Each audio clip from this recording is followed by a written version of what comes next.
আসসালামু আলাইকুম দর্শক, সবাইকে আমার আন্তরিক শুভেচ্ছা আর অভিনন্দন আমার আজকের আয়োজনে। একেবারে সহজ নিয়মে আজকে রান্না করলাম গরুর মাংস। দর্শক, শেয়ার করব আপনাদের সাথে। চলুন আমরা দেখি রেসিপিটি শুরু থেকে শেষ পর্যন্ত।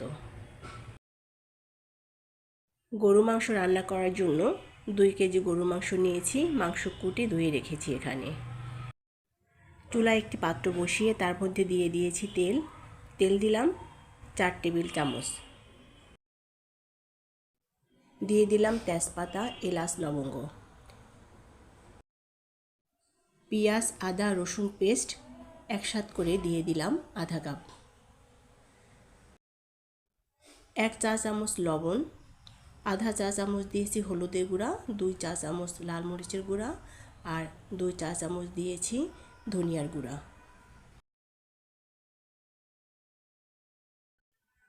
এবার ভালোভাবে মশলাগুলো কষাতে হবে আর মাঝে মাঝে একটু পানি দিয়েও কষাবো।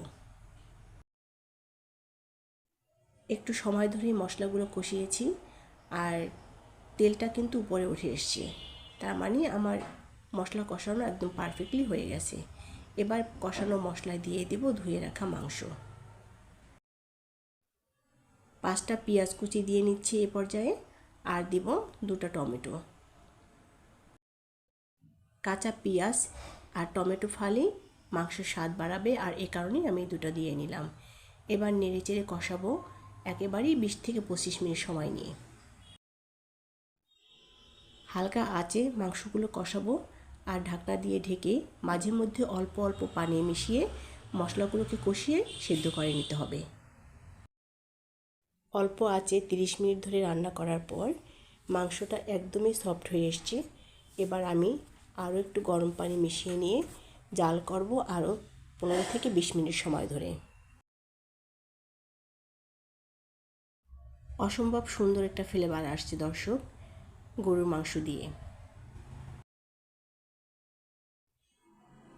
এবার আমি সামান্য আরও একটু গরম পানি দিয়ে নিলাম আর দেব 1 চা চামচ জিরার গুঁড়া।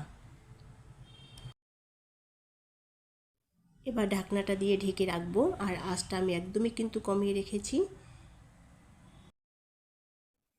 ঝোল একদম মাখা মাখা হয়ে গেছে। এবার আমি চুলার আঁচটা বন্ধ করে দিয়ে গরম গরম পরিবেশন করে নিচ্ছি মজার গরুর মাংস ভুনা।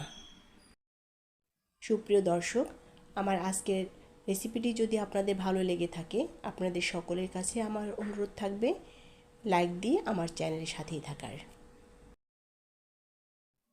ভালো থাকবেন সবাই, সেই প্রত্যাশায় আজকের মতো বিদায় নিচ্ছি রত্নাস ইজি রেসিপি থেকে। আল্লাহ হাফেজ, ধন্যবাদ সকলকে।